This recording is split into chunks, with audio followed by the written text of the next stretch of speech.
യക്ഷ live T വിയിലെ feng shui പ്രോഗ്രാമിലേക്ക് ഏവർക്കും സ്വാഗതം. നമുക്ക് ഒരു വീട് പണിയുമ്പോൾ നമ്മൾ ചില കാര്യങ്ങൾ നിർബന്ധമായും അറിഞ്ഞിരിക്കണം. അപ്പോൾ നമുക്ക് ഇപ്പം പല എൻജിനീയേഴ്സും പിന്നെ അവരുടെ ഐഡിയ അനുസരിച്ച് ചെയ്യുന്നുണ്ട്. ചിലരെന്ന് പറയുന്നത് ചിലർക്ക് വാസ്തുവിനെയോ ഫെങ്ഷിയോ താല്പര്യം കാണത്തില്ല. അപ്പോൾ അവർക്ക് സൗകര്യങ്ങൾ എങ്ങനെയാണോ അല്ലെങ്കിൽ നമുക്ക് കാണാനുള്ള ഭംഗി എങ്ങനെയാണ് കിട്ടുന്നു എന്ന് നോക്കി ചെയ്യുന്നവരുണ്ട്. ഇതല്ല പിന്നെ വാസ്തുവിലോ ഫെങ്ഷിയിലോ അണുകിട വ്യതിചലിക്കാതെ കറക്റ്റ് ആക്കി ചെയ്യുന്നവരും ഉണ്ട്. അപ്പോൾ നമ്മുടെ എൻജിൻ ഏത് രീതിയിലാണെന്നുള്ളത് നമുക്കറിയില്ല. അപ്പോൾ നമ്മൾ കുറച്ച് ഐഡിയകൾ അല്ലെങ്കിൽ കുറച്ച് പ്രധാനപ്പെട്ട കുറച്ച് കാര്യങ്ങൾ നമ്മൾ മനസ്സിലാക്കി വെക്കേണ്ടതുണ്ട്. അപ്പോൾ നമുക്ക് എന്തെങ്കിലും മാറ്റം അതിൽ വന്നിട്ടുണ്ടെങ്കിൽ സാറേ അത് ഇന്നണക്കാണല്ലോ വാസ്തുവിൽ അല്ലെങ്കിൽ ഫെങ്ഷുവിൽ പറയുന്നത്, അത് ഇന്നടുത്ത് ഇന്നത് വേണ്ടേ എന്നുള്ളത് നമുക്ക് അവരടുത്ത് ചോദിക്കാനായിട്ട് സാധിക്കും. അപ്പോൾ നമുക്ക് എപ്പോഴും ഒരു പുതിയ വീട് പണിയുന്നവർ അതിൻ്റെ ബേസിക് ആയിട്ടുള്ള കുറച്ച് കാര്യങ്ങളെങ്കിലും സ്വയം അറിഞ്ഞിരിക്കുന്നത് നല്ലതാണ്. അത് എന്തൊക്കെയാണെന്ന് നമുക്ക് ജസ്റ്റ് ഒന്ന് നോക്കാം. നിങ്ങൾ എപ്പോഴും ഇത്രയും രൂപ ചിലവാക്കി, ഇപ്പം ലക്ഷങ്ങളോ കോടികളോ ചിലവാക്കി നിങ്ങളൊരു വീട് അല്ലെങ്കിൽ നിങ്ങളുടെ ആഗ്രഹപ്രകാരം ഒരു വീടെന്ന് പറയുന്നത് ഭൂരിഭാഗം ആൾക്കാർക്കും ഒരു ആയുസ്സിൽ ഒന്നേ കാണത്തുള്ളൂ. പലരും ഇഷ്ടംപോലെ വീട് വയ്ക്കുന്നവരുണ്ട്. എന്നാലും വീടെന്നുള്ളത് എല്ലാവർക്കും ഒരു വലിയ സ്വപ്നമാണ്. അപ്പോൾ നമുക്ക് അതിന് ഓരോ പണിക്കാരെയും നമ്മൾ കൃത്യമായിട്ട് വിളിക്കുന്നുണ്ട്. ആദ്യം ഒരു എഞ്ചിനീയറെ വിളിക്കുന്നുണ്ട്, പിന്നെ അത് കഴിഞ്ഞിട്ടെന്ന് പറയുന്നത് നമുക്ക് പിന്നെ കുറ്റിയടിക്കാനായിട്ടുള്ള ആളിനെ വിളിക്കുന്നുണ്ട്, പിന്നെ കാർപ്പൻറ്ററുകാരെ വിളിക്കുന്നുണ്ട്, മേശിരിയെ വിളിക്കുന്നുണ്ട്, പിന്നെ പ്ലംബിങ്ങുകാരെ, വയറിങ്ങുകാരെ, ഇലക്ട്രീഷ്യനെ, പിന്നെ പെയിൻറ്ററെ, അങ്ങനെ ഓരോ പണിക്കാരെയും നമ്മൾ കൃത്യമായി വിളിച്ച് അതിൻ്റേതായിട്ടുള്ള പണികൾ ഒത്ത് ചെയ്യുന്നുണ്ട്.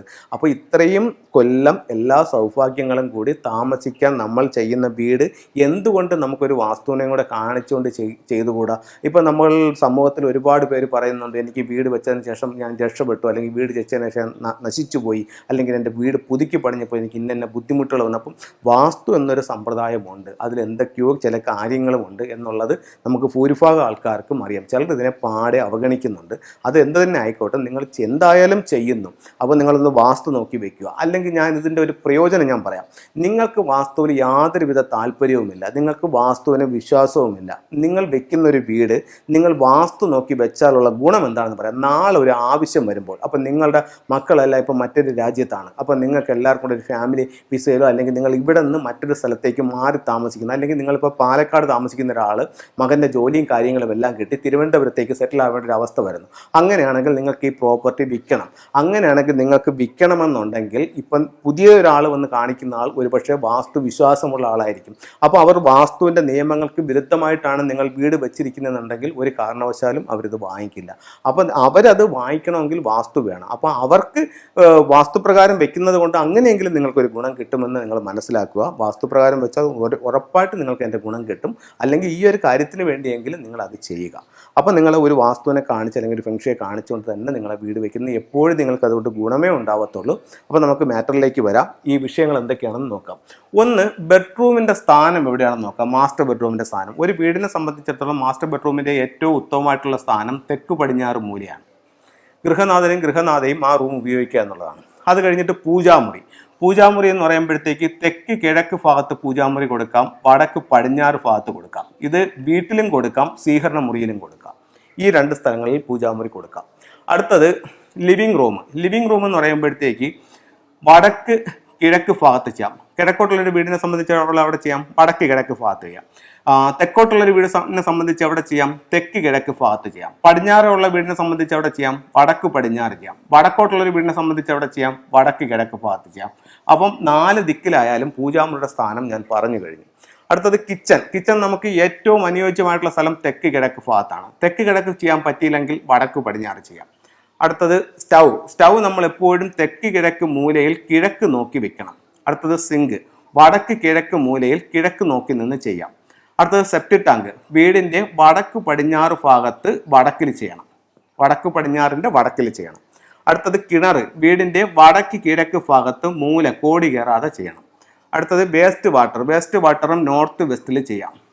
അടുത്തത് ഗേറ്റിൻ്റെ സ്ഥാനം ഞാൻ ഇതേ പറഞ്ഞ രീതിയിൽ തന്നെ കിഴക്ക് ദർശനമായിട്ടുള്ള വീടിൻ്റെ കിഴക്ക് പകുതിയിൽ നിന്നും വടക്ക് കിഴക്ക് പകുതി വരെ ചെയ്യാം. അതേസമയം തെക്ക് ദർശനമായ വീടിൻ്റെ തെക്ക് പകുതിയിൽ നിന്നും തെക്ക് കിഴക്ക് പകുതി വരെയുള്ള സ്ഥലത്ത് ചെയ്യാം.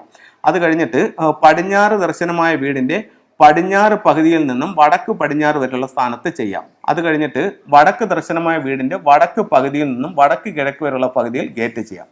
അപ്പം ഒരു വീട് വെക്കുമ്പോൾ മിനിമം ഇത്രയും കാര്യങ്ങളെങ്കിലും നിങ്ങൾ ശ്രദ്ധിക്കുന്നത് നിങ്ങളുടെ ജീവിതത്തിൽ ഒത്തിരി ഉയർച്ചകൾ ഉണ്ടാക്കി തരാനായിട്ട് ഈ സയൻസ് നിങ്ങളെ സഹായിക്കുന്നതാണ്.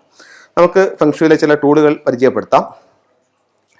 നമുക്ക് എല്ലാവരും പേര്, പ്രശസ്തി, അംഗീകാരം, വിജയം ഒക്കെ ആഗ്രഹിക്കുന്നവരാണ്. അപ്പോൾ അങ്ങനെ നമുക്ക് ഒരു പേരുണ്ടാവണം, അല്ലെങ്കിൽ പ്രശസ്തി ഉണ്ടാവണം, അല്ലെങ്കിൽ ഞാൻ ചെയ്യുന്ന പ്രവർത്തനങ്ങൾക്ക് എനിക്ക് വിജയം ഉണ്ടാവണമെന്ന് ആഗ്രഹിക്കുന്നവർക്ക് നിങ്ങളുടെ സ്വീകരണ മുറിയുടെ തെക്ക് വശത്ത് ഇത്തരത്തിലുള്ളൊരു വിക്ടറി ഹോഴ്സിൻ്റെ സ്റ്റാച്യു വയ്ക്കാം.